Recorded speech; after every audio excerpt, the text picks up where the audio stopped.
Hello there and welcome to day 16 of Worldless Advent, and we're still in Dresden, and this is the house of the family who are hosting us, and here is famous Herrnhuter Stern, the star of Herrnhut, the star that was created by the Moravian Church and is such an important part of German Christmas, and I suspect Christmas for a lot of people. I've been looking over the last few days at what it means to be pro-life, and it means, I believe, that I don't want any child in the world to be conceived and not wanted. I want every child in the world to be conceived and be born without the fear of being bombed or shot or forced from their home, and that peace and Jesus' way of resisting evil but non-violently would be the hallmark, once again, of disciples of Jesus.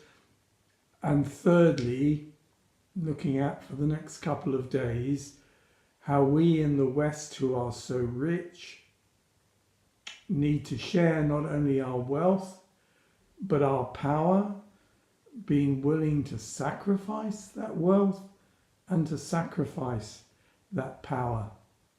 So much of political and economic debate over the different issues that face us in the world are about what's the economic forecast, how much growth can we create, i.e. how much more can we squeeze out of this planet when we're already, certainly in the West, living as though we have the resources of somewhere between 3 and 4 planets.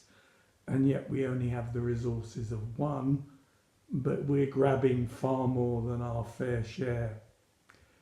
And Jesus was pretty tough on those who had so much as opposed to those who had so little. If you take the parable, the rich man and Lazarus, Lazarus the beggar at his gate, and the rich man just ignoring him, and Lazarus hoping for the crumbs. And you know how the rest of the story goes. The rich man goes to hell, the poor man goes to heaven.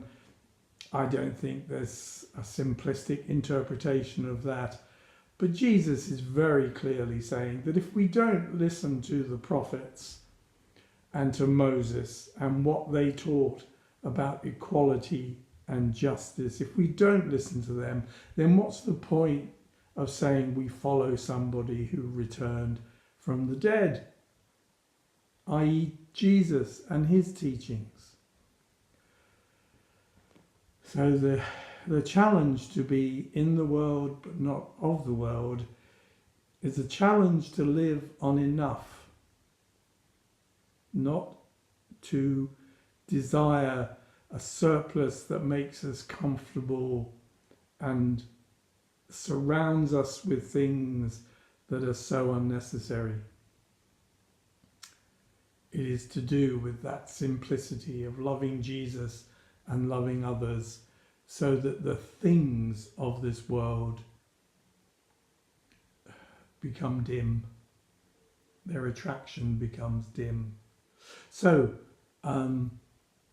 choose life. Choose real life. Thank you. See you tomorrow.